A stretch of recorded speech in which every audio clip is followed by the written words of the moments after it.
Hey JAGs, today is Friday, September 3rd, 2021, and it's a day one. For today's show, we have a special announcement from Miss Stewart. Let's take a look. Hey JAGs, Miss Stewart here. I am your principal. Hopefully you recognize the face. I know some of us look a little bit alike, but I'm always the one that has my hair up and my sunglasses on my head. So nice to see you again. I wanted to talk with you just a little bit today about some things that are going really well and some things that need some improvement. So again, we have our 4 core values, and I just want to acknowledge really quick that there's some really good things going on. I really appreciate the way you've started walking to lunch. It doesn't feel as dangerous to us, so thank you for that. No, we're still having a little bit of problems, and those students are going directly to lunch detention, but for the most part, you guys have done a nice job, so thank you for helping us fix that problem. And then in class, I'm seeing a lot of you use your planners and your interactive notebooks, and it's just awesome to see you do that and meet that expectation, and I know that that's a skill that's going to pay off in the long run for you. So thanks for participating in class and doing those things. On the other end, we've got a couple things we need to address, and so I'm going to kind of work my way backwards here and talk about how what we're going to do and the things that we're seeing and how we're going to start to deal with them. I think the biggest issue I see right now is that we are not showing pride in our school consistently. That's just not something that I feel like every kid on our campus is doing. And I want to make sure that we're clear about what that means. So when we're hitting and we're slapping, that's not taking care of each other. That's not doing the right things for our peers. That's not making people feel safe and valued. I know it's all joke for a lot of you, and I totally understand that. But it doesn't always feel like a joke on the other end. So I'm going to be really specific. If you are hitting we are going to call that sexual harassment. That is a 10-day off-campus suspension, and it is a police report. We've warned all of our administrators, Miss Kelly, Mr. Randall, have come into classrooms and told you this already. So this is kind of our last warning. It's happening a lot at passing periods and a lot at lunch. You need to stop slapping each other. Specifically, you need to stop hitting each other's butts.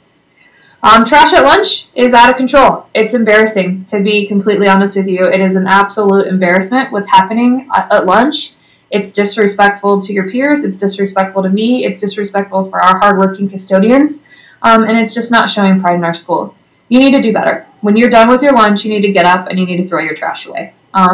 If you can't do that, we're going to go back to elementary lunches. We will sit inside and we will sit in rows, and you will be dismissed by row like we did when we were first graders. So I'm looking for some students to take charge of this. I'm looking for some students to be leaders on our campus. Maybe use a little peer pressure, help your buddies out, help them remember to throw away their trash. We have a beautiful school. Our custodial crew works tirelessly to keep it nice and keep it safe and clean, especially through COVID, and they don't deserve how you're treating them right now. So you need to do better. Gum is the same way. Gum is not allowed on our campus. We're at a point where we're going to start assigning lunch detentions, and you will be helping us scrape gum if you are chewing gum. So just know that right now that's kind of where we're at.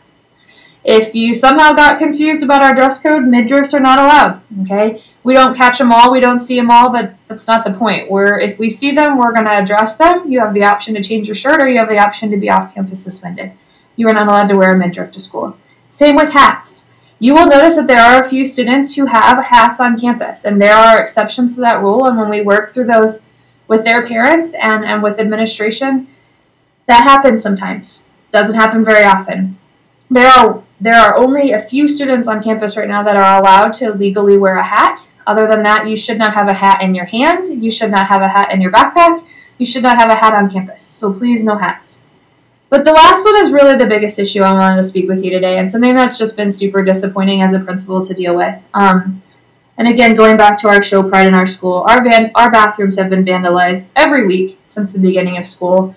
The writing on the stalls, the clogging of the toilets, some really immature and honestly pretty pathetic behavior that is causing our custodial crew a lot of work. So I'm here to teach you a new word if you don't know it. At this point, we are going to be doing a consequence of restitution, which means that when you are caught vandalizing a restroom, you will now be paying our custodial salary to clean that up. So whatever they get paid per hour, your family will be charged that rate, and then you will help them clean the restroom, pick up the restroom, and pay for any damages to the restroom. It's absolutely embarrassing that you cannot just use the restroom and then go back to class. It's extremely immature, and it needs to stop. The second thing I want to make you aware of is if you are vandalizing our restroom, no matter how small or how big of a joke you think it is, I will be doing a police report for vandalism. And I will submit that to Officer Cole, and he will speak with you and your family. And again, that will be restitution. There will be some money that you have to pay there. If you have any information about the immature behavior and you would like to let us know, there are silent witness boxes in the media center and on your way to the nurse. Both are places where you can get away from your peers and fill out a form. There's also a QR code that you can scan and let us know. If you have any information about who might be doing this, please let us know. We've got a couple students that we've dealt with and given consequences, but we're still having problems and we need to shut it down. So JAGs, you need to do a little bit better, and I know you can. So I'm hoping that this next week and the end of this week goes a little better, that you keep your hands to yourself, you throw your trash away, you stop chewing gum, you remember the dress code, and you stop, honestly, being really rude to our custodial crew that just doesn't deserve this. Let's do better, JAGs. I know we can. Have an awesome afternoon. Picture retakes are on Tuesday, September 7th. If you are absent on picture day, you will be called down to have your picture taken during your 4th period class. If you wish to do picture retakes and were here for the first picture day, you must tell your 4th period teacher by Friday, September 3rd. Thank you, JAGs. Hi, my name is Arisa, and I am your Anderson Student Council President. Want to eat lunch with your entire grade level? We are having an instant mashed potato food drive starting September 7th and ending September 24th. 8th grade needs to donate 250 boxes, 7th grade needs to donate 200 boxes, and 6th grade needs to donate 75 boxes. You can bring your donations to your team leader's classroom. Winning grade levels earn a popsicle party and lunch with their entire grade level on the last day of the quarter. Start donating today so you can win. That's the end of our show. Please stand for the Pledge of Allegiance.